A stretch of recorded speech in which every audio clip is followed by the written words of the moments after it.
was born with the alias of William Kinning, England the Fifth. Kinning, my middle name, Kinning. A lot of people don't get that right though. They call me Ken for short. Or Red, or Rudolph. I'm from Clay County, Kentucky. How'd you end up here in Louisville? I've been traveling since 2015. Lost a home. Don't want to get into the subject. It was just wrong how people do you. And lost another trailer, and I ain't got no family living. My oldest half sister got brutally murdered. One of the worst, brutalest murders in Clay County, Kentucky. She's passed away. She plays Santa Claus at Christmas time. My oldest half brother, he's the one who took my home because it's a long story on that. Let's don't get into that. My sister next to him, see, I'm half siblings to all of them. Same mother, different dad. She had me live in Mexico for a while. Are you the oldest or the youngest? I am the baby. You're the youngest. Yeah. So your mom had kids with their father, and then you. Yeah. My dad was a veteran of the United States Army. His name was William Kinning, same middle name as mine. Smith, the fourth. I'm sorry. He was from Alabama. I never did know him. He never did help in the family. I don't like talking about him.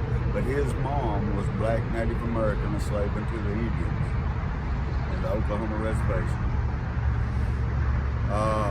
He's supposed to went up Hamburger Hill, come back off Hamburger Hill.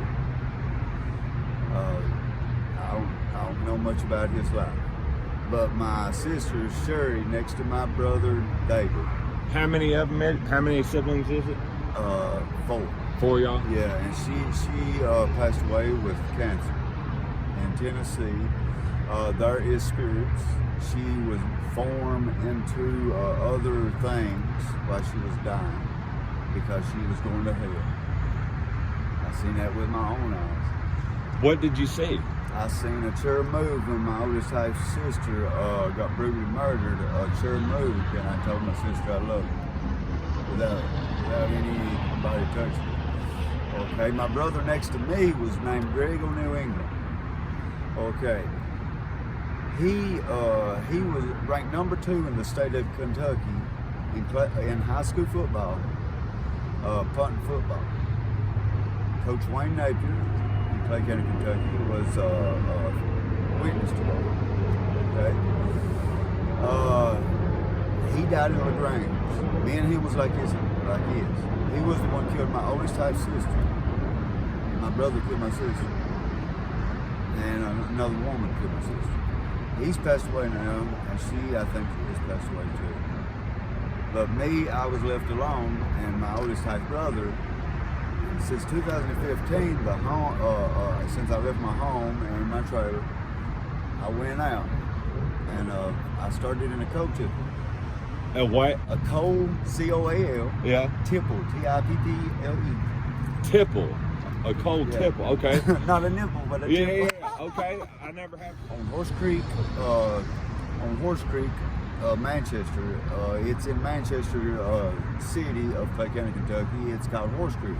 It's got an old abandoned coal tipple where they clean coal, cut coal up, finish coal, send it on train cars and buggies and trucks, blah blah blah, and send it out. That's a coal tipple. It crushes coal. It's about 75 to 85, maybe almost 100 feet tall. I fell off of it since 2015 and was paralyzed. I was paralyzed for a year and 4 months. No physician and no physical therapist touched me. And a voice came to me and said, "You're going to walk. You're going to walk again." And I started walking again. I could go on both legs. I'm limber now. I'm more limber now than I was when I fell off. Right. Yeah. Well, it's a good thing when shit happens sometimes. Sometimes, yeah. Sometimes. I'm 41 years of age, and and since there, I left Clay County, Kentucky, because not even Christians showed their righteousness to feed me, help me, back and forwards. That I went to church with, that I went to, grew up with, down in this county. The sinner man, what they call sinners, I don't like calling them sinners. During 4 months, I went paralyzed. The Lord brought me back to walking. I believe in the good Lord above. Okay.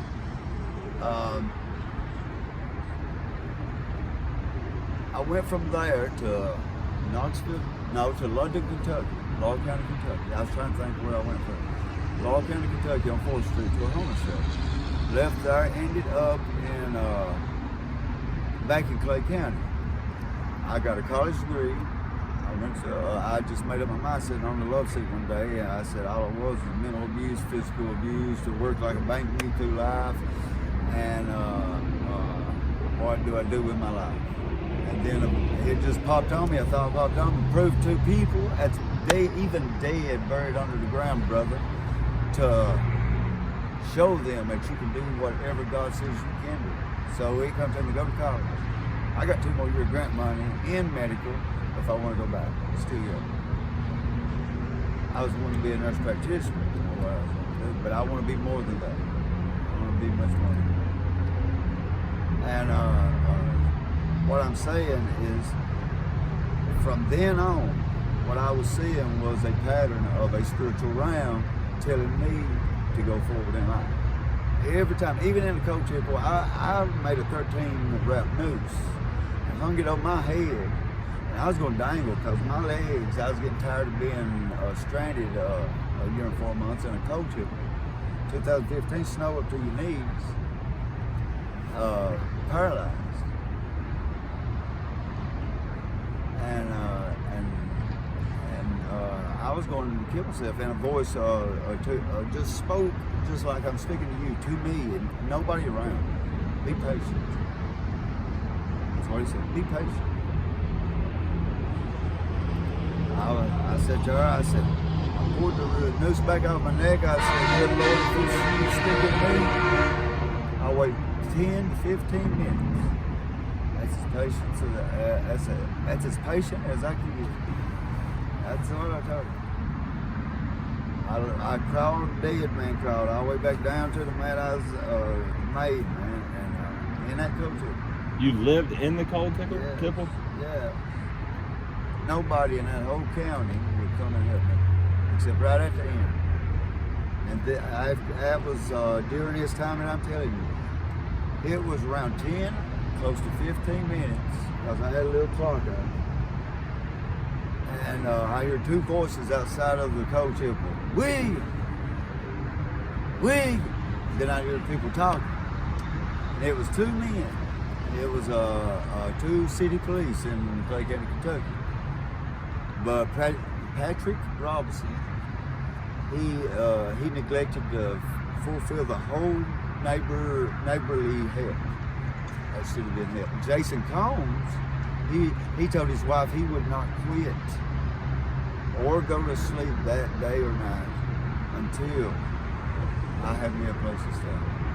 When I was doing the 15 minutes now, when you was getting ready to hang yourself, yeah. and it told you just be patient. Be patient. And you said you'll get 15 minutes, yes, and sir. within that time, yes. those 2 police officers showed up. And then when they showed up, I was already in a bunkhouse by Jason Combs. Patrick Robinson said, I don't want no more dealings with it. I have two out. See, what I seen there was a battle. The way I look at life, a battle in life. Wherever good is, there's evil present. So life is a spiritual battle? Life is nothing but a spiritual battle. Yeah. It's been predestinated for few of all of us. Do you think people are in a fallen state? A fallen state. People are in a gaze and watch of evil stuff. Listen. They listen, and the Bible speaks of babbling. People who goes out, in other words, tattles. Everybody wants to know everybody about it, about everything. Look on the news. The movie stars, don't want to name none. They're always in their business. I mean, that's publicity, but it goes too far. Even in constitutional rights, he says freedom of religion. Okay, freedom of religion is freedom of religion. My dad, being a veteran, stood for it. He fought for it. I stand for it also. Okay, the religious state is, in a book that I believe in, it states, when thou prayest, go into thy closet and close thy door and pray to thy Father which is in secret, and thy Father which is in secret will hear thee openly, or heareth in secret, and will reward thee openly. They give me a bridge. Society gives me a bridge. I used to work for a cardiologist. 3.8, 3.9 GPA, medical, CMA. They give me underneath the bridge. But they say, well, won't you go out in the future and try to get your job? This is what I say. My religious belief speaks of a neighbor. If I don't see the righteousness of the Christians coming together, that their righteousness does not exceed the righteousness of the scribes and the Pharisees. And doing no wise enter into the kingdom of God. Walk by faith. I got stabbed. I forgave the guy. I grabbed him up after I healed up and said, I love you. Kissed him on his cheek. Please forgive me for doing anything that caused you to stab me at night. Right in the IGAs in Manchester, Kentucky, and his wife being out there. Forgive and it shall be forgiven. Mercy will obtain mercy. He was there with his wife and he stabbed you? Yeah, he was there in the middle of Manchester town and stabbed me. What happened? Over a empty lockbox. He tried to rob you for your lockbox? I had two black Walmart key thing lockboxes, a little metal tin box. You could hit it one time on this and it fall apart. I'm serious, man. I've had a weird life. and I was handing it to him. You know, he was going to pay me like $20 for the lockbox. You can buy them at Walmart like $20, $21 or something like that. But he was convenient right there on the spot, you know. And he was on Klonopins and alcohol. Don't do them together, guys. To all who listen. Klonopin and alcohol? Huh? Klonopin and alcohol together? Yes, that ain't no good. No going on. No going on. And I say, he punches me. The guy does. I don't want to name him. And we had a hustle and a scuffle, and I ended up cut over here, stabbed here, cut here, stabbed in the groins, lost the mobility of my finger. Knives ain't fun, and bullets don't have eyes. I was in Laurel County, Kentucky, London, Kentucky, and a male and a female, 3 individuals, 2 males in the back of a 4-door white Chevrolet Silverado, limousine tinted windows. I remember it right today, and it was a white 4-door Chevy Silverado truck. Picked me up in London, Kentucky, and held me hostage. I had a gun in the driver's seat, had a gun behind the woman, and held me hostage. Yeah. Lost a tooth right here because of malnutrition. But listen to this. When I finally got away, I don't want to go into details how I got away. I got away, and when I got away, I was in a bush. I was dying. I was on my deathbed. I couldn't do nothing. I couldn't even talk. Couldn't even run no more. I didn't have nothing to drink, nor to eat. I was down. I was 1.5, $1.2. I was weighing 187 before I lost all that weight. And when the state police finally found me in the bush, state of Kentucky police, I could not talk, didn't have no friends nor family because all of them was dead or gone. And they knew my credentials. They knew everything about me. They knew my name. He was saying, "I know who you are, Mr. William." He gets me in the state cruiser, takes me to Perry County Hospital. At Perry County Hospital, that's where they give me a drink of water. It felt like acid going down my throat. I was that dehydrated. How did he know everything about me? I have no idea. I got detectives in my family. I mean, I was raised around psychology. Everything I've went to apply for, grants of the United States, they get it so far and just drop it out.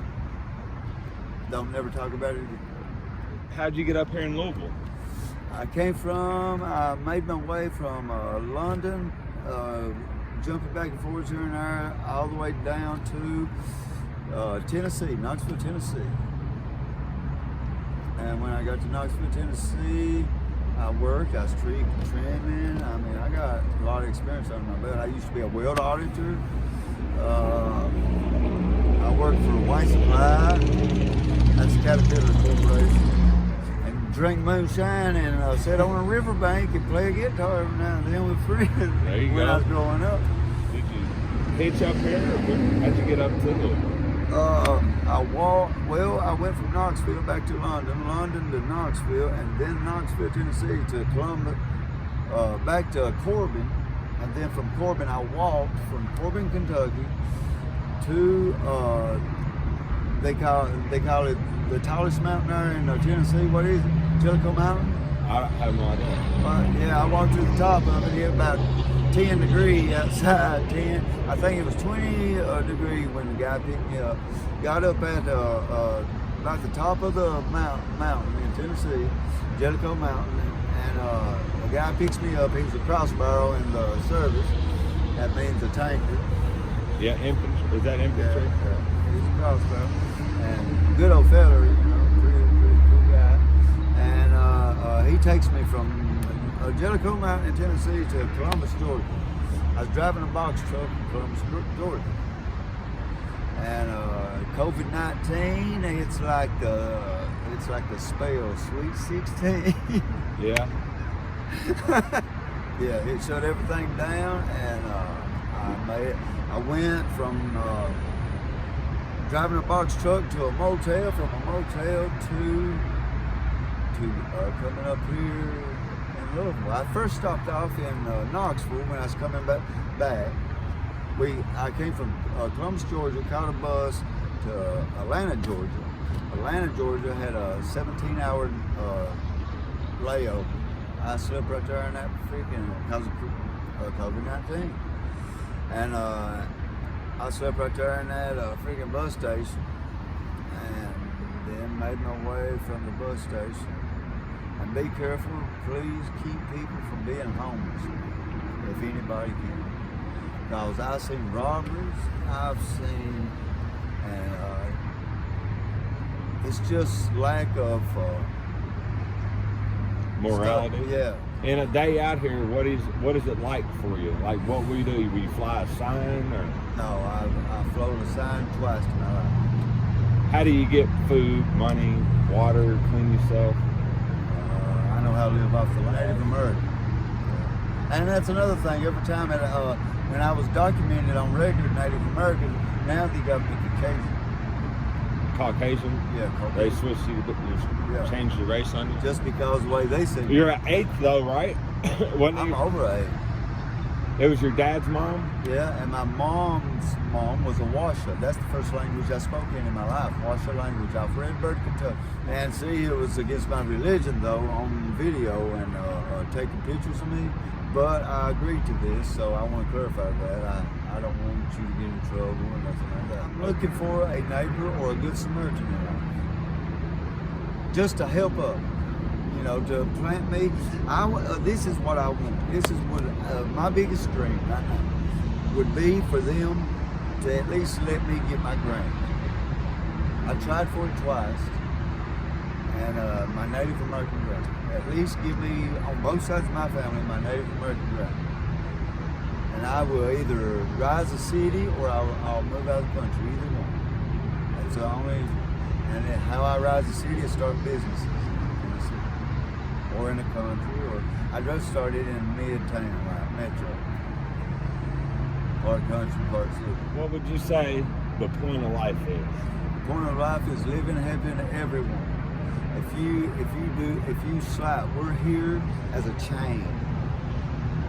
As a chain, red, yellow, black, or white, or like me, I'm a mutt. I got 5 heritages in me. That means Italian, Native American. I've got all these in me. That makes me a mixed breed. That makes me a mutt. See, I got dirty fingers. And those sitting behind rosewood desks won't even just give me a chance to clean his fingernails up to let me be a butler for them. Like who sung it? Black Eyed Peas. What's happened to the world, mama? People acting like you ain't got no mama. Well, it was nice meeting you, William. Hey, nice meeting you, man.